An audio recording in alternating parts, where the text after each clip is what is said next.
아, 아까 이거 쓸어줄 때 이게 휘어서 그런가? 헤어졌네.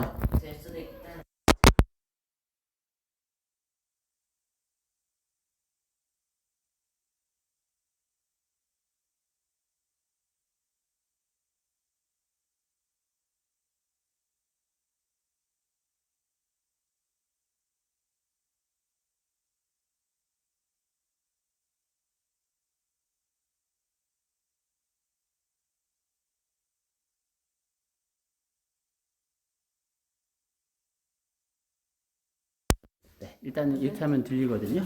제가 소리 잘 들리시나요? 안녕하세요, 여러분. 반갑습니다. 소리 들리면 댓글 좀 달아주세요. 들리나요? 들리나요? 소리 잘 들리세요? 네. 한아름 사모님 들어오신 것 같아요. 윤서, 유난히 환영합니다. 자, 어느덧 2021년 11월 이제 딱 2주 남았죠? 벌써 이렇게 시간이 빨리 지나가는 것 같습니다. 어떻게 2021년도도 여러분들 잘 지내셨나요? 네, 잘 지내고 계시다고요? 네. 올 한 해 동안 또 지켜주신 하나님께 너무나 감사드립니다. 또 이번 한 주는 특별히 어떤 일이 있었죠? 기억나는 우리 친구들이 있을까요? 목요일 날 뭐가 있었나요? 네, 맞췄습니다. 수학능력 시험이 있었죠. 수학능력 시험을 본 친구들이 우리 교회에도 여러 명이 있었던 것 같은데 결과에 연연하지 말고 또 좋은 평가가 잘 나왔으면 좋겠습니다. 네. 설사 뭐 좋은 결과가 안 나왔더라도 실망하지 않고 또 열심히 우리 친구들의 본분을 다하는 친구들이 되었으면 좋겠어요.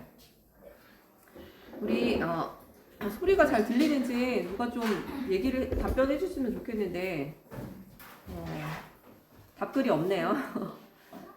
우리 다 함께 찬양 불러보도록 하겠습니다. 자, 예수님은 어디 계실까? 이 노래 다 아시나요? 아니요. 이 노래 제가 어렸을 때 많이 불렀던 노래예요. 네, 예수님은 어디 계실까? 이 노래 한번 불러보도록 할게요. 반주 부탁합니다.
소리가 잘 들리나요? 아까 소리가 안 들린다고 하셔가지고 소리가 잘 들리는지 들린다고 하시네요. 다행히. 우리 아까 어디까지 했죠? 한아름 사모님 오셨고, 우리 유희경 우리 부장님 오셨고요. 그 다음에 또 박은혜 우리 집사님, 안영경 집사님, 우리 규태 출석했고요.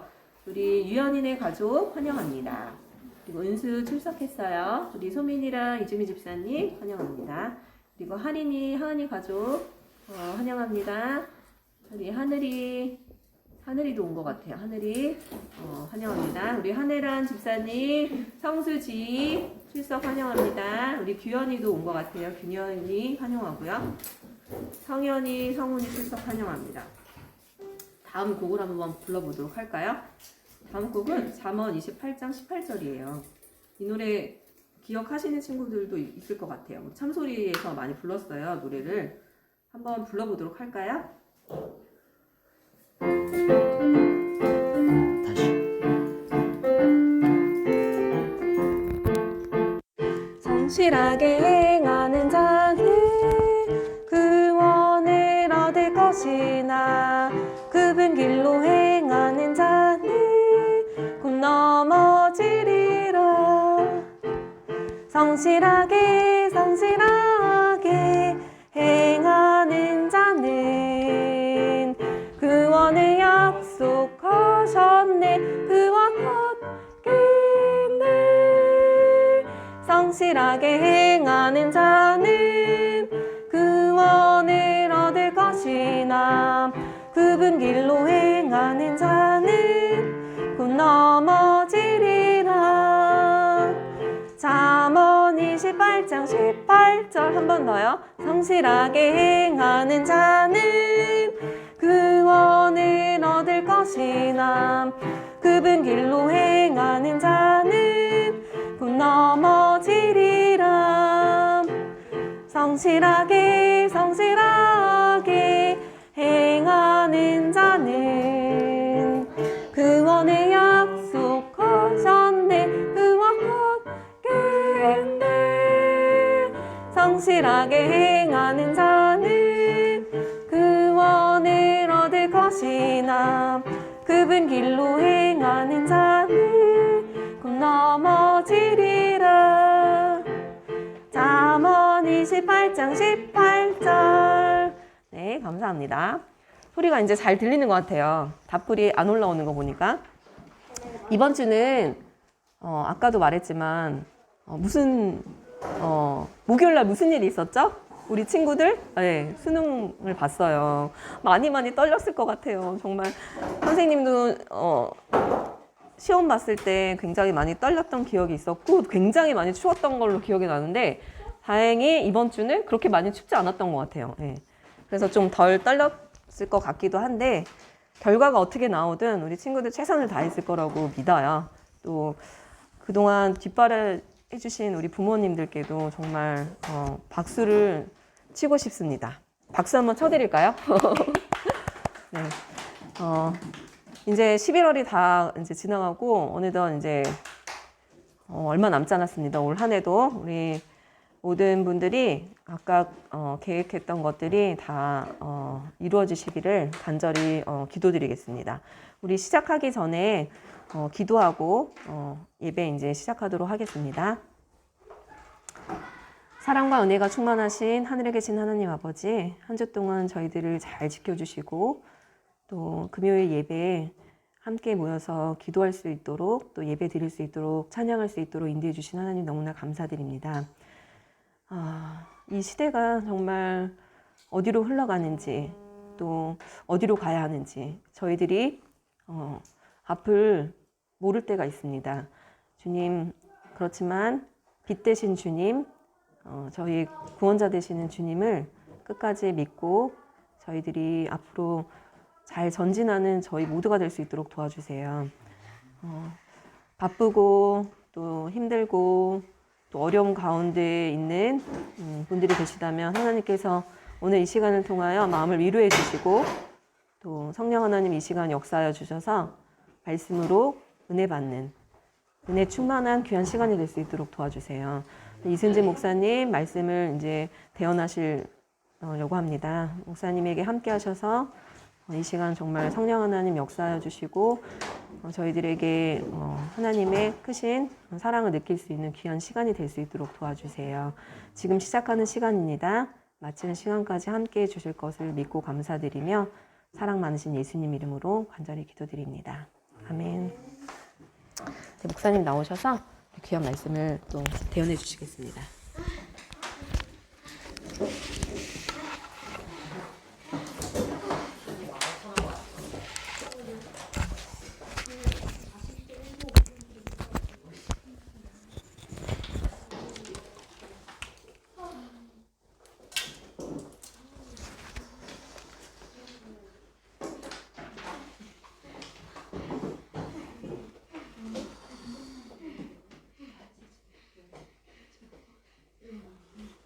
자, 여러분 안녕하십니까? 좋은 금요일 저녁입니다. 우리 한비 지우 환영하고요. 우리 강민이가 왔습니다. 환영합니다. 신영 선생님, 강민이 환영 아까 해 주셨나요? 아니죠. 재아, 제인이, 재서는 환영합니다. 여러분들. 우리 재아, 제인이, 재서 환영합니다. 서윤이, 서연이 환영합니다. 우리 성훈이, 성현이 환영하고요. 우리 규현이 환영합니다. 여기까지는 다 해주신 거죠? 네, 좋습니다. 자, 오늘 현장에 우리 많은 친구들이 또 와서 함께 예배를 드리고 있습니다. 한번 보여드릴게요. 그리고 오늘 반주는 우리 은비가 반주해 줬네요. 너무 고맙습니다. 은비 친구, 여기 은비가 있고요. 자, 우리 둘, 넷, 여섯, 여덟, 열, 오구야. 1000명이 모였네. 1000명이 모였어. 우리 친구들. 예. 좋습니다. 우리 지우랑 지훈이도 또, 왔습니다. 환영합니다. 오늘 안식일 행복한 날이었으면 좋겠어요. 여러분들 한 주 동안 수고 많으셨고, 우리 신영 선생님이 말씀하셨듯이, 수능도 잘 마무리가 되었고요. 우리 중2 보는 친구들도 중2 시험도 잘 끝났고, 이제 새로운 한 해를 또 준비해야 될 시기인 것 같습니다. 중2. 네. 자, 그러면 우리 바로 시작하도록 할게요. 오늘은 카메라를 좀 바꿔봤습니다. 오늘은 제 핸드폰으로 이번에 다시 오랜만에 찍어봤습니다. 이게 왔다 갔다 해도 좀 괜찮은 것 같아요. 다행스럽게. 네. 시작하도록 하겠습니다. 오늘은 드디어 사도행전 마지막 날입니다.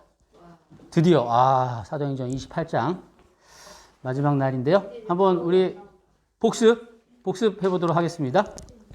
지난주 안식일에 나왔던 내용을 한번 이렇게 쭉 보겠습니다. 이게 썩 중요한 건 아닌데 어떻게 진행이 되었는지 한번 살펴보도록 할게요. 바울이 예루살렘에 가서 잡혔죠. 그리고 나서 이 고관들에게 여러 번 설교를 하고, 그리고 이제 로마 황제에게 상소를 하면서 로마에 가게 되었습니다. 이제 백부장 율리오라는 백부장과 함께 이제 로마에 가게 되었는데, 이제 가는 방향은 그렇죠? 가이사랴에서 시돈까지 갔다가, 그러니까 여기가 로마거든요. 로마인데 이렇게 가면 가장 빠르잖아. 이렇게 가면 가장 가까운 거리잖아. 이렇게 하면 딱 이 그레데성 거쳐서 가면 너무 좋을 것 같아요. 그런데 굳이 왜 이쪽으로 갔다가, 그리고 잠깐만요. 네. 나중에 오케이. 오케이. 좋습니다. 자, 여기서 시돈에서 또 무라까지 갔어요. 이렇게 가면 좋을 텐데 이렇게 간 이유가 이 바람을 잘 받아서 가야 되는데 바람 부는 방향이 여의치 않아서 이 해안가로 돌아간 거예요. 그리고 무라에서 어디까지 갔냐면 그레데 섬에 있는 미항까지 갔죠. 자, 미항에서 이제 고민하는 내용 여러분 기억나시죠? 베닉스로 갈 것인가, 미항에서 머물 것인가. 당시에 배는 돛으로 움직이는 배라고 했죠. 바람의 힘으로 움직이는 배라고 했습니다. 근데 9월 중순에서 11월 중순 중에는 이쪽으로 가기가 쉽지 않은 거예요. 정말 쉽지 않은 거예요. 은주가족 환영합니다. 은주가족 환영합니다. 그리고 11월 중순에서 3월까지는 갈 수가 없어. 바람이 반대로 부니까. 이쪽으로 가려면 바람이 이렇게 불어야 되는데 바람이 반대로 부니까 어떻게 갈 수가 없는 거예요. 그리고 겨울에는 바람이 아주 강해가지고 이제 파도도 높고요. 어떻게든 좀 편하게 보내고 싶어서 이동하려고 하는데 바울은 이야기하죠.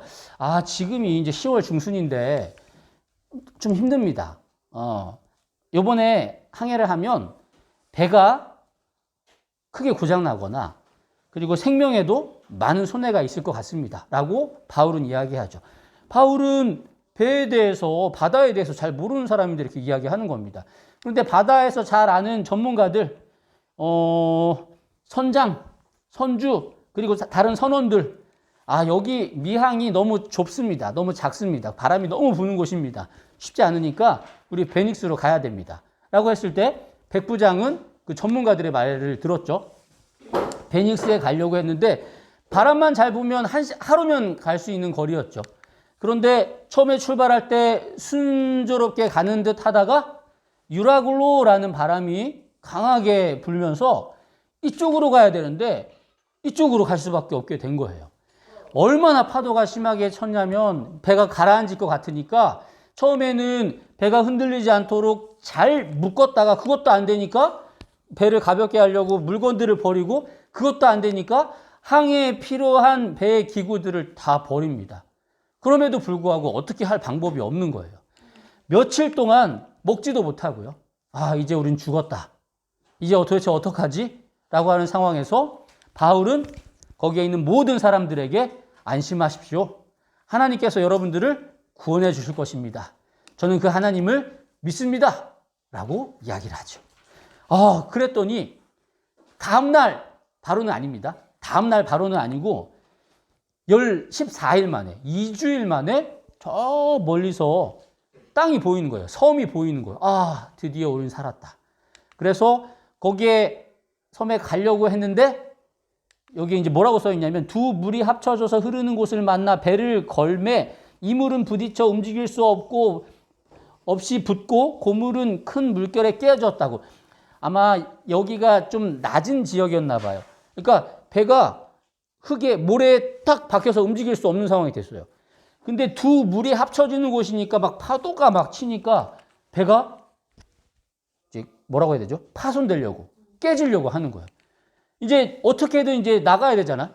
근데 이러다가는 죄수가 다 도망가겠다고 싶으니까 로마 병사는 죄수들을 다 죽이려고 그랬고, 근데 그 죄수 안에는 바울이 있으니까 백부장은 바울을 되게 중요하게 생각했거든요. 죽이지 말라고 이야기를 합니다. 그리고 수영 치는 사람 먼저 뛰어내립시오. 그리고 수영해서 가십시오. 수영 못하는 사람들은 뭐 이런 나무 토막이라도 들고 가십시오. 야, 그래서 274명이 바다에 뛰어들어서 막 수영 치고 막 물장구 치고 하나님께서 함께 해주셔서 어느 한 사람 죽는 사람 없이 모두 다 무사히 상륙하게 됩니다. 처음엔 베닉스 가려고 했다가 바람이 불어가지고 흘러 멜리데라는 섬까지 갔던 거예요. 자, 먹을 거 챙겼을까요? 못 챙겼을까요? 입을 거 챙겼을까요? 못 챙겼을까요? 아무것도, 진짜 목숨만 살기 위해서 이 침몰해 가는 배에서 뛰어내려가지고 이제 수영해서 갔단 말이에요. 몸 다 젖고 막, 그리고 먹을 것도 없고, 뭐 옷 갈아입을 것도 없고, 이제 벌벌벌 떨고 있는데 그 지역에 있는 원주민들이 불쌍히 여겨가지고 불을 피워주고 또 먹을 것도 주고 케어를 해줬습니다. 자, 그리고 이제 추우니까 불을 떼주는데 바울이 몇 살이었냐면 이때 한 60살쯤 됐어요. 할아버지였어, 할아버지. 할아버지인데 추운데 그냥 가만히 있을 수도 있잖아요. 근데 할아버지가 또 다른 사람들 돕는다고 나무들 이렇게 모닥불에다가 놓다가 보니까 뭐가 하나 대롱대롱 매달려 있는 거예요. 그게 뭐예요? 뱀이에요. 근데 봤더니 그 지역 사람들이 봤더니 독이 엄청나게 강한 뱀이 물은 거예요. 보고 나서 너무너무 안타깝게 아니 저 사람이 어떤 죄를 저질렀길래 저렇게 큰 파도에도 살아남았는데 아이고 여기서 독사에 물려 죽겠군요 라고 생각을 했죠. 그리고 나서 야 큰일이네 그러면서 이제 눈치를 보는 거야. 저 사람이 언제 쓰러지나 근데 아무리 기다려도 쓰러지지 않는 거예요. 안 죽어. 물렸는데도 아무렇지도 않아. 그러니까 사람들이 신이라고 저 사람 보통 사람 아니야 신이야라고 신이라고 이야기를 합니다. 그리고 나서 그 섬에서 가장 높은 사람이 보블리오라는 사람이 있는데 집에 초청했어요. 근데 초청했는데 보블리오의 아버지가 병에 걸려서 앓고 계신 거예요. 그랬더니 사도 바울이 우리 보블리오의 아버지에게 손을 얹고 기도해 주시죠. 그러자 아빠가 완전히 나았어요. 이 병이 나았다는 소식을 듣고 그 섬에 있는 병 걸린 사람들이 다 왔어요. 그 집에. 그래가지고 바울이 또 기도해주고 안수해주니까 모든 병이 다 나은 거예요. 그러니까 너무 그 섬 사람들이 행복하고 감사해가지고 대접하고 3개월 동안 대접했습니다. 그리고 거기에서 겨울을 나고 이제 3개월 지나서 출발할 때 그냥 보내지 않고 또 쓸 것들을 쫙 선물을 줘가지고 배에 실었지. 그리고 나서 3개월이 겨울이 지난 다음에 바람의 방향이 바뀐 다음에 이제 멜리다에서 수라구사에서 레기온으로 그다음에 보디올까지 배를 타고 올라갑니다. 보디올에서 일주일 정도 머물면서 거기에 있는 로마 교인들을 만나고요. 그리고 나서 다음은 이제 육로, 이제 바다가 아니고 이제 걸어서 로마까지 가게 되는 거예요. 근데 이 바울의 마음이 어땠을까요, 이때? 기대가 됐을까요? 드디어 내가 로마에 가는구나. 드디어 로마에 가서 좋긴 한데 약간 마음이 불편해. 왜 불편해요?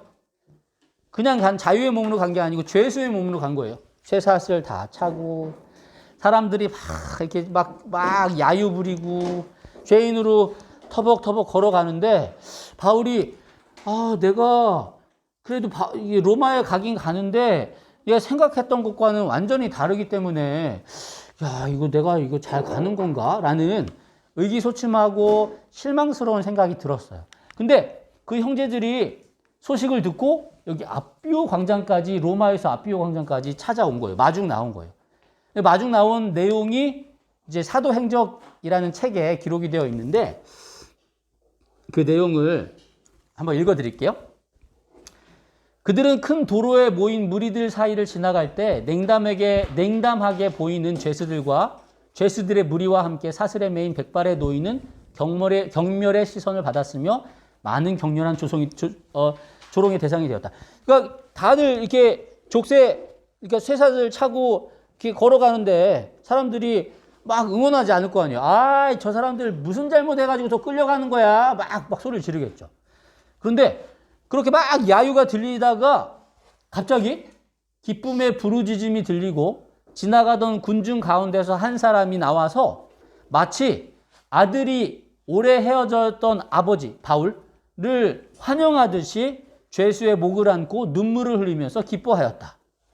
사랑스러운 기대로 눈들이 예민하여진 많은 사람들이 이 사슬에 매인 죄수가 고린도에서 빌립보에서 에베소에서 그들에게 생명의 말씀을 전하는 사람임을 분별하였을 때 거듭 이런 광경이 반복되었다. 뭐냐면 바울이 내가 죄인으로 가는데 이거 잘 되는 건가 라고 생각해서 걸어가는데 사람들이 막 야유하는데 갑자기 저쪽에서 바울 선생님 하면서 막 뛰어와가지고 선생님 하면서 이렇게 막 눈물을 흘리는 모습이 있는 거예요. 이 사람들이 어디에서 온 사람들이냐면 고린도에서 빌립보에서 에베소에서 이 바울을 통해서 예수님을 알게 되고 그들의 삶이 바뀐 사람들이었어요. 그러니까 바울은 생명의 은인이었던 거죠. 쇠사슬에 매여서 끌려가는 죄수였지만 정말 많은 사람들이 거듭 사람들이 찾아와서 바울을 안고 아이고 반갑다고 하고 감사하다고 하고 그런 일들이 계속해서 이어졌던 거예요. 그러면서 그 사람들은 허락만 되었다면 사랑의 열정으로 로마 도성까지 가는 모든 길에 바울을 그들의 어깨에 메고 갔을 것이다. 그들의 마음은 바울을 이렇게 메고라도 모시고 가고 싶은 마음이 들었던 거예요. 왜냐하면 생명의 은인이었기 때문에. 그렇게 사람들이 환영해주고 감사한 것을 보면서 바울이 하나님께 감사하고 담대한 마음을 얻었다라고 기록되어 있습니다. 그러니까 하나님께서 보내셨어요. 근데 보내신데 내 마음이 별로 편치가 않아. 내가 원하던 내 바라던 생각대로 되는 게 없어. 그래서 좀 마음이 좀 불편해. 그랬더니 하나님께서는 사람들을 통해서 바울에게 용기를 주는 거예요. 괜찮아. 너 지금까지 잘해왔고 앞으로도 잘할 거야. 라고 항상 격려해 주는 거예요. 하나님께서는 직접 여러분들의 마음을 이렇게 어루만져 주실 때도 있지만 사람들을 통해서 위로해주고 사람들을 통해서 용기를 주실 때가 있어요. 여러분 혹시 그런 경험들이 있으세요? 저는 그런 경험이 참 많은 것 같아요. 뭐 예를 들어서 목사님이 그래도 설교를 열심히 준비하긴 하지만 어떤 주에는 설교가 끝나면 내가 준비한 거 잘했다 라고 이렇게 좀 만족스러울 때가 있는가 하면 어떨 때는 이번에 이거 잘 안 됐다. 이거 어떡하지? 우리 어린 친구들과 우리 선생님들과 이분들이 일주일 동안 말씀을 기다렸는데 이게 나 때문에 어떡하지? 이렇게 마음이 불편할 때가 있거든요. 너무 미안할 때가 있고 마음이 다운될 때가 있어요. 근데 그럴 때 항상은 아니지만 종종 사람들을 통해서 이렇게 용기를 주실 때가 있답니다. 오늘 어떻게 보니까 강우 아빠가 와 계신데 최근에 그런 일이 있었어요. 제가 안식일에 설교를 했는데 마음이 이번에 이거 잘 안 됐다라는 생각이 딱 드는 거예요. 이거 어떡하지? 이럴 때는 정말 쥐구멍이 있으면 거기에 숨고 싶은 마음이 들 정도로 되게 마음이 안 좋거든요. 미안하고 죄송스럽고. 근데 그날 어떻게 강우 아버님이 오셔가지고 목사님 이거 배가 움직이는 거 이거 어떻게 하신 거예요? 강우가 1시간 내내 집중을 하는데 놀랐습니다 라고 이야기를 하시는 거예요. 강우는 배가 움직이는 것에 집중한 것이긴 하겠지만 그래도 그렇게 강우가 1시간 동안 집중해서 설교 말씀을 들었구나. 하나님이 우리 강우에게 집중력을 주셨구나. 그래 우리 강우가 잘 들었으면 됐지 라는 생각이 드는 거예요. 아마 하나님께서는 여러분들에게도 혹시 이제 마음이 힘들 때, 위로가 필요할 때, 그럴 때 하나님께서는 여러분들의 가족들과 친구들을 통해서 위로해 주실 거예요. 그럴 때 제가 사랑하고 고마워 나에게 위로해 줘서 뿐만이 아니고 당연히 사랑이가 고맙죠. 그런데 사랑이의 마음을 움직여 주신 하나님이 계셔서 그 하나님께 또 감사하는 마음을 가졌으면 좋겠습니다. 자, 그리고 계속 가겠습니다. 이제 로마에 도착했어요. 로마에 도착했는데 아직 재판을 안 받았잖아요. 이게 고소를 당하긴 했지만 죄가 드러나지 않았기 때문에 일단 자유롭게, 물론 이제 쇠사슬에 병사랑 같이 있을 수밖에 없었지만 감옥이 아닌 자유롭게 이제 집을 얻어가지고 거기에서 생활할 수 있었죠. 거기에서 가장 첫 번째로 한 일이 뭐냐면 이제 3일이 되었을 때 그 로마에 있는 유대인들 지도자들을 불렀어요. 그리고 나서 그 마음을 이야기합니다. 제가 여기 잡혀온 이유는 율법을 무시하거나 율법을 안 지켜서 그런 것이 아닙니다. 유대인들이 저를 죽이려고 해가지고 제가 어쩔 수 없이 황제에게 상소한 겁니다. 제가 민족들을 고발하기 위해서 상소한 것이 아니고 제가 일단은 살아야 되기 때문에 그렇게 한 것입니다. 그랬더니 유대인 지도자들이 이야기하는 거예요. 그런가요? 저희는 예루살렘에서 어떠한 연락도 받지 못했습니다. 바울이 얼마나 나쁜 짓을 질렀고 어떤 게 문제인지 저희들이 들은 바가 하나도 없습니다. 근데 바울 당신이 항상 전하는 복음에는 뭔가 문제가 이렇게 트러블이 있더라고요. 한번 뭔지 저희들에게 가르쳐 이야기해 주십시오. 한번 저희가 들어볼게요. 그랬더니 하나님께서 기회를 주신 거죠. 바울이 하나님의 나라를 증언하고 예수님에 대해서 전하고요. 예수님에 대해서 권했습니다. 그러자 어떤 사람들은 믿는 사람들이 있었고 어떤 사람들은 믿지 않는 사람들이 있었어요. 그리고 나서 2년 동안 셋집에서 머물면서 오는 사람들을 모두 다 기쁜 마음으로 받아들여서 그들에게 하나님의 나라를 전파하고 주 예수 그리스도에 관한 모든 것을 담대하게 거침없이 가르쳤습니다. 자, 여러분 사도행전의 말씀이 어떻게 끝나냐면 하나님의 나라를 전파하며 주 예수 그리스도에 관한 모든 것을 담대하게 거침없이 가르치더라 하고 끝났어요. 약간 좀 어색한데, 그죠? 이제 만약에 이제 바울이 그 다음에 어떻게 되는지도 좀 이야기도 궁금하고 결말이 나지 않은 것 같은데 일단 끝났어요. 자, 그래서 오늘은 여기까지가 이제 28장의 끝이거든요. 이 28장에서 이제 간단한 몇 가지 교훈 한번 찾아볼게요. 자, 먼저 첫 번째. 자, 2주일 동안 우리, 그 미항에 머물러 있으면 좋았을 텐데 조금 더 편하게 하려고 하다가 결국은 2주일 동안 어디로 가는지도 모르고 이제 휩쓸어 다녔습니다. 그리고 겨우 이제 배가 침몰하는 배에서 뛰어내려가지고 겨우 살았어요.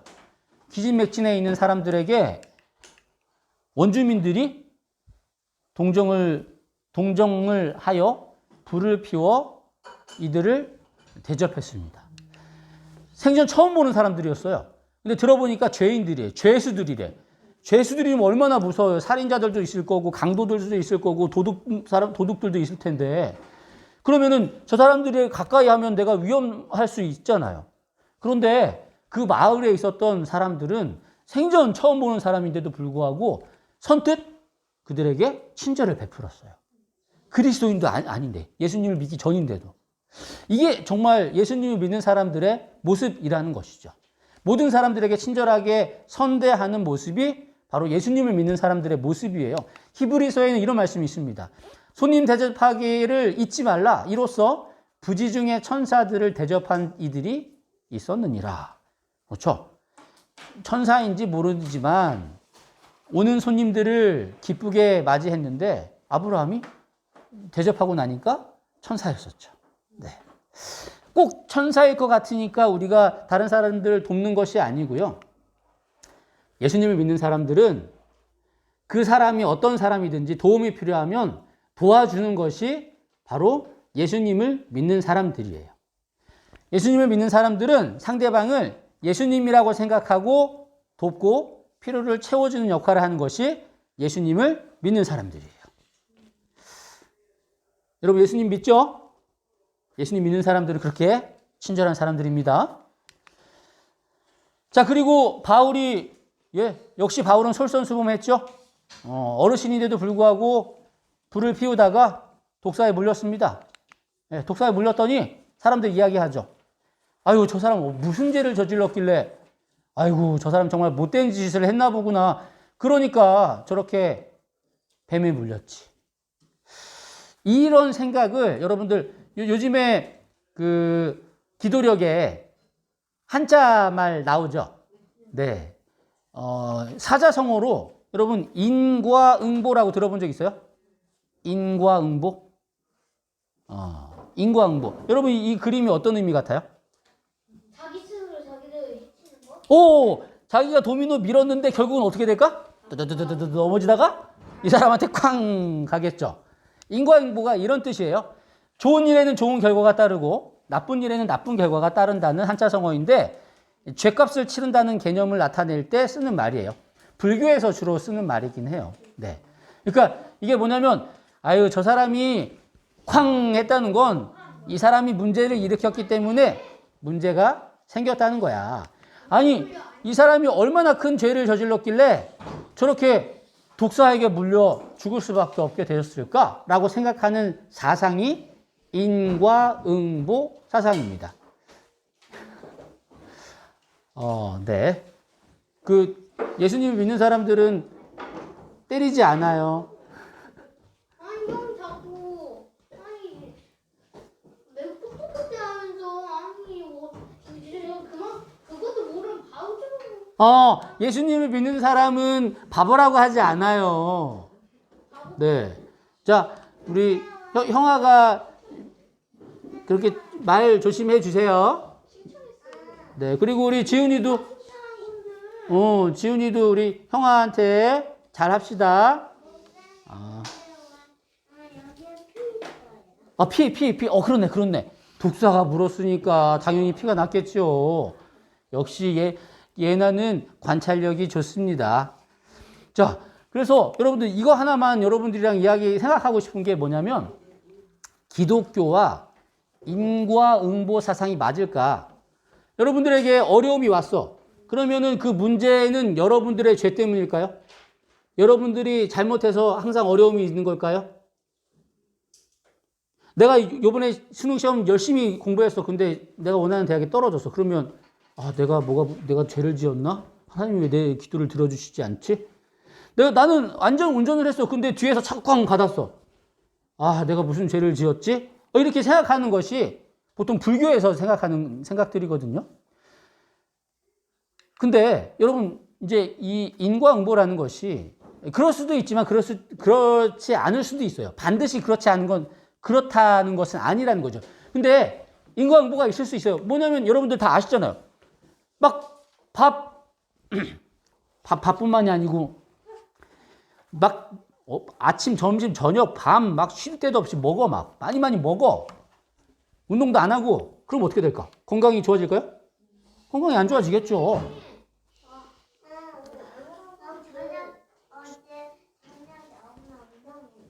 엄마 안 드셨어요? 오, 야, 엄마가 운동을 하셨군요. 아, 그렇군요. 절제하지 않으면 건강이 안 좋아지는 거는 자연스러운 겁니다. 그런데 여러분들이 절제 안 하고 막 마음대로 생활하다가 아, 저 병이 걸렸습니다. 라고 그 문제가 본인에게 문제가 있을 수 있는 거죠. 예를 들어서 게으른 것도 마찬가지죠. 아유, 공부하기 싫어서 공부 안 했어. 성적이 안 좋아. 아, 그러면은 이게 뭐가 문제예요? 네. 내가 문제죠. 내가 부족하게 했으니까. 내가 게으름을 피웠으니까. 그럴 수밖에 없는 것이죠. 그런데 그게 다가 아니라는 거예요. 건강하게 식사를 하고, 운동을 열심히 하고, 부지런히 생활을 하고, 선한 삶을 살기 위해서 노력해도 그런 사람에게도 어려움이 있을 수 있다라는 거죠. 여러분, 욥 아시죠? 욥은 하나님이 보시기에 정말로 신실한 사람이었어요. 하나님의 말씀을 정말 최선을 다해서 지키려고 순종하려고 노력했던 사람이었어요. 그런데 이 사람의 죄와는 관계없이 어려움이 닥쳤죠. 근데 친구들이 그 소식을 듣고 찾아왔어요.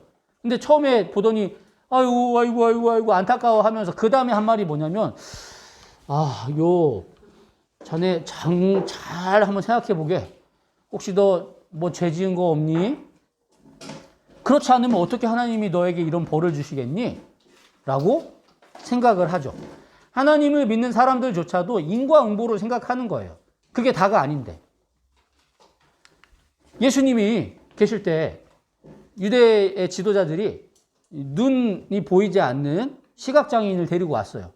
그리고 나서 이야기합니다. 이 사람은 태어날 때부터 눈이 안 보이는 사람입니다. 그러면 뭐 때문입니까? 이 사람 죄 때문입니까? 이 사람 부모님 죄 때문입니까? 라고 물어보죠.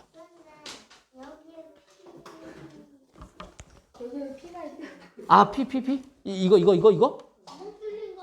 구멍 뚫린 것 같아요. 피는 아닌 것 같아요. 이거? 이거는 피가 아니고 뭐 먹다가 흘린 것 같아요.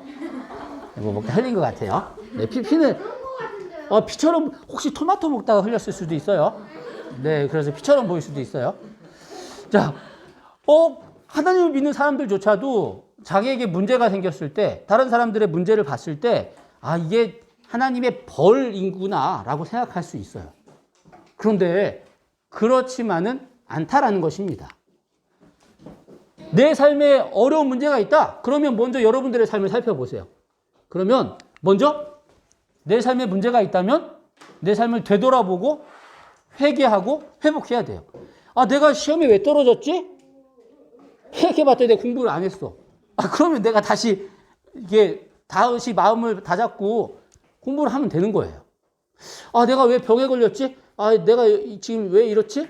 봤더니 내가 식생활을 막 이렇게 엉망으로 했어요. 그럼 바로 잡는 거예요. 그런데 그것뿐만이 아니고 나는 정말 하나님의 말씀에 순종하면서 그리고 교회에서도 열심히 봉사하고 생활했는데 왜 나에게 이런 어려움이 있지? 이 어려움이 있을 수 있어요. 하나님의 말씀에 순종해도 문제가 있을 수 있고요. 그 다음에 하나님의 일을 열심히 해도 문제가 있을 수 있어요. 그럴 땐 여러분, 하나님께서는 때로는 어려움을 연단이 뭐냐면 더 여러분들을 강하게 하기 위한 트레이닝이라고 생각을 하시고 그때는 인내하면서 견디는 마음, 견디는 자세가 필요하다는 겁니다. 여러분들 어려움이 생겼다고 해서 이상하게 생각하지 마세요. 누구에게나 어려움이 있습니다. 올 수 있어요. 신실한 사람에게도 악한 사람에게도. 여러분들에게 어려움이 왔을 때 먼저 살펴봅니다. 나에게 문제가 있는지. 그리고 하나님께서 나를 연단하신다라고 생각하면서 인내하고 견디는 삶. 그 삶의 자세가 필요하다는 것입니다.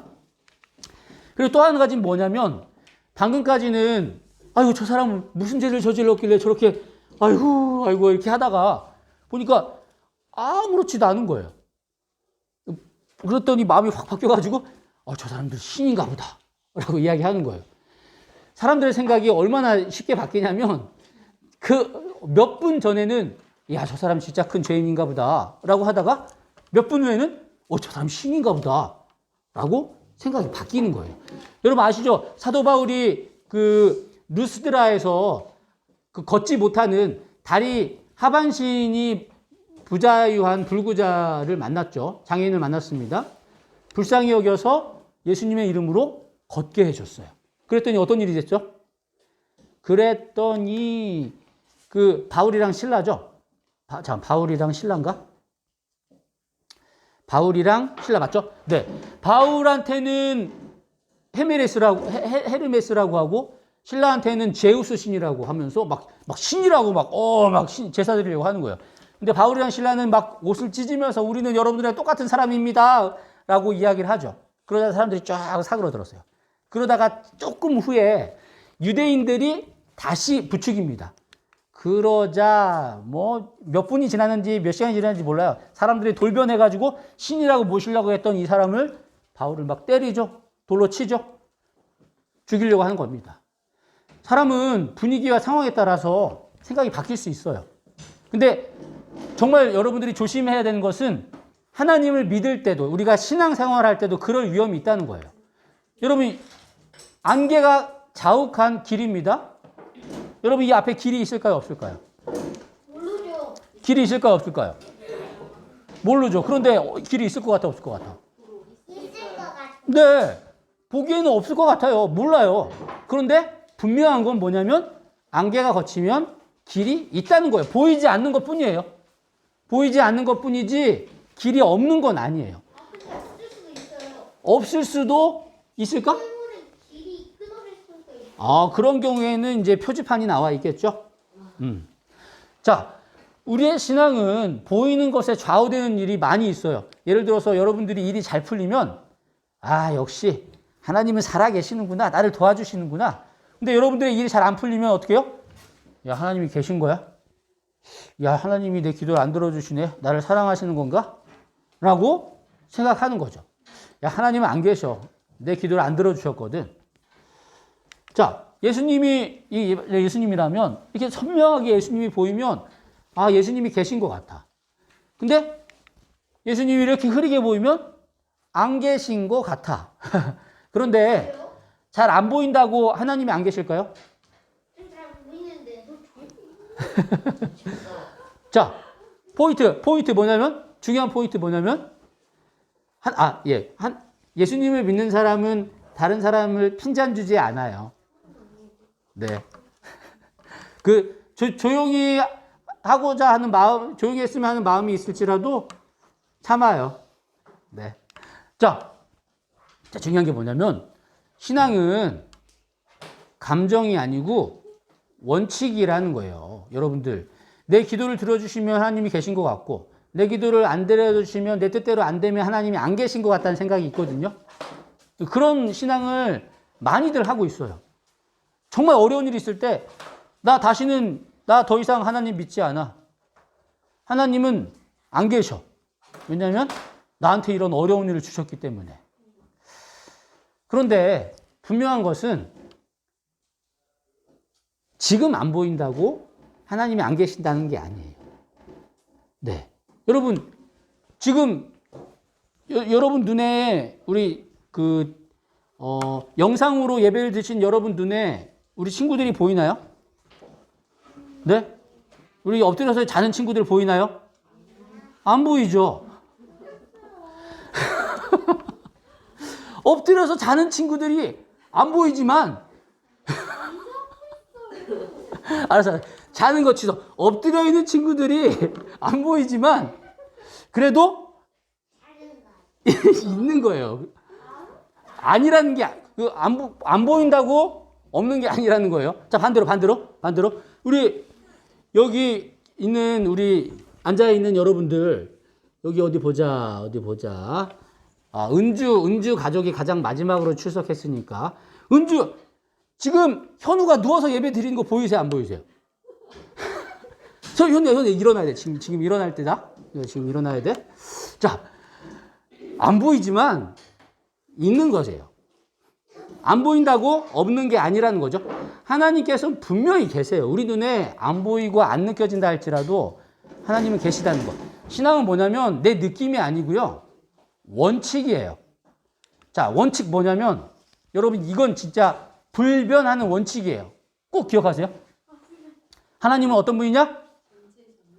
네, 모든 것을 아시고 모든 것이 가능한 분이 하나님이세요. 이건 절대 변하지 않아. 모든 걸 아시고 모든 걸 하실 수 있다라는 뜻이에요. 이것도 사자성어네, 전지전능. 자, 그리고 두 번째. 그런 전지전능하신 하나님이 나를 가장 사랑하신다. 이거는 절대 변하지 않아요. 절대 변하지 않습니다. 여러분 느낌이랑 상관없어.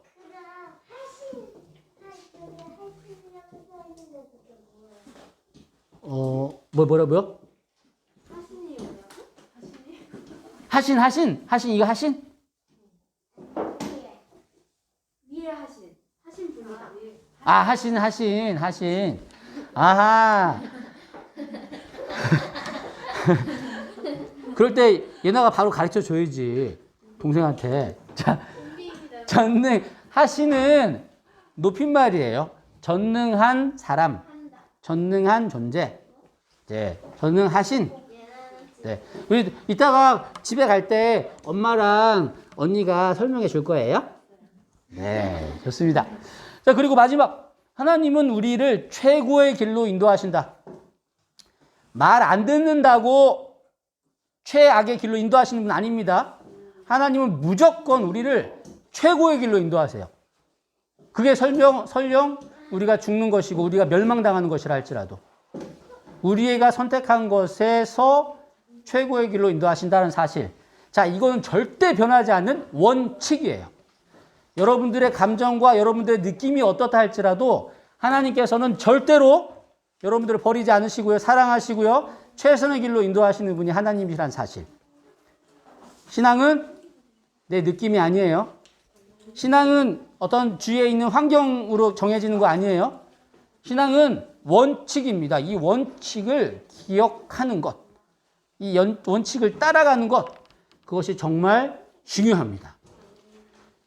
이렇지 않으면 신앙을 감정적으로 하다 보면 내가 하나님이 계신 것 같아. 너무 감사해. 이번 주에는 막 날아갈 것 같이 좋다가 그 다음에 막 싸워서 친구랑 싸우고 관계가 너무 안 좋아졌어. 그러면 막 하나님이 안 계신 것 같아. 하나님이 나를 사랑하시지 않는 것 같아. 하나님이 왜 내 기도를 안 들어주실까? 아니요. 들어주세요. 하나님은 사랑하시고요. 최선이에요. 그게 최선이라고 생각하시고 그 다음 것들을 하나님께 요청하면서 해결해 나가는 연습을 하셔야 합니다. 자, 마지막이 이제 마지막. 이제 5분 안에 끝날 거예요, 이제. 5분 안에. 야, 5분 안에 이렇게 빨리 끝내다니. 좋다. 자, 어떤 거냐. 마지막에 정말 짧아요. 근데 이 내용은 다시 한번 하자면 이렇게 보블리오 집에서 환대를 받고 보블리오 아버지를 고쳐주고 그 마을에 있는 사람들을 다 고쳐주고 그리고 나서 환대를 받고 이제 로마로 갑니다. 로마로 가서 사람들을 만나고 결국 로마에 도착했거든요. 로마에 도착해서 많은 사람들에게 복음을 전했어요. 그리고 나서 마지막에 아까 제가 말하다가 말았던 거 마지막에 이 사도행전이 어떻게 마무리가 되냐면 바울이 잡혀갖고 집에 갇혀 있으면서 찾아온 사람들에게 복음을 전하고 거침없이 가르쳤다라고 하면서 사도행전은 끝이 납니다. 끝났어요. 근데 이게 뭐야? 좀 이렇게 허무하지 않아? 아니요. 그렇지 않아요? 그러니까 예를 들어서 바울이 그럼에도 불구하고 하나님을 전하다가 순교를 당했습니다. 바울이 죽었습니다. 하면서 딱 끝났다든지, 바울이 막 자유롭게 풀려나가지고 로마 시내를 막 다니면서 로마의 큰 교회를 세웠습니다. 라고 해서 끝났다든지, 바울이 로마에 간 이유가 로마에 있는 시민들뿐만 아니라 로마에 있는 황제에게 복음을 전하기 위해서 간 건데, 황제에게 복음을 전했더니 황제가 복음을 듣고 예수님을 받아들였습니다. 라든지 이렇게 끝났어야 되는데, 이상하게 왜 되게 허무하게 이렇게 전하다가 모든 것을 가르치더라 하고 끝났을까? 중요한 건요, 사도행전의 주인공은 바울이 아니에요. 사도행전은 교회의 역사거든요. 하나님의 복음이 전해지는 내용이거든요. 교회의 역사는 누군가의 죽음으로 끝나지 않습니다. 계속해서 이어지는 게 하나님의 뜻이에요. 보세요. 거침없이 담대하게 하나님의 복음이 전해지는 것이 하나님의 복음이고 하나님의 뜻이고 하나님의 성령 하나님께서 이끌어 주시는 방법이라는 거예요. 여러분들, 사도행전은 누가 기록했다고요? 사도행전 누가 기록했다고요? 네? 누가가 기록했어요. 누가가 기록했습니다. 누가가 성경 신약 2권을 기록했잖아요. 누가복음을 기록했고 사도행전을 기록했어요. 누가복음이랑 사도행전을 기록한 포인트, 누가복음은 예수님의 사역을, 이 땅에서의 사역을 그린 거예요. 그리고 사도행전은 예수님께서 승천하시고 나서 다른 보혜사 성령 하나님이 오셨죠. 그리고 나서 성령 하나님이 일하시는 내용이 사도행전의 내용입니다. 자, 보세요. 12사도들, 처음에 예수님의 12제자들이 성령의 힘으로 많은 사람들에게 복음을 전했습니다. 그리고 이들은 죽었어요.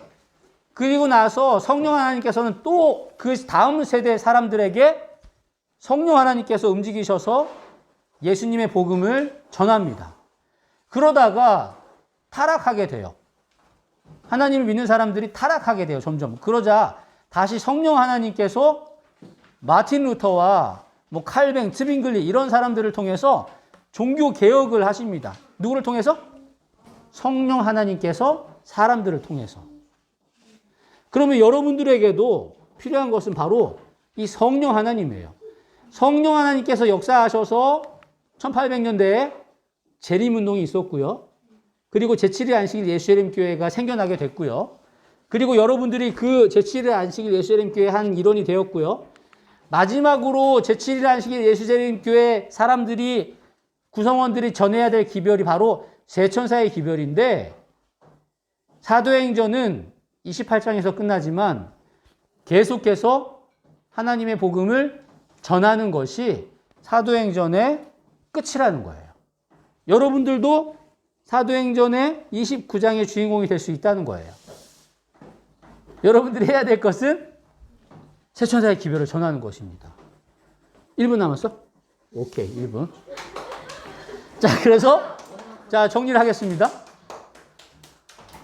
1번, 2번, 3번, 4번 이 중에서 모든 것이 중요합니다. 그런데 오늘 여러분들께 강조하고 싶은 건 4번이에요.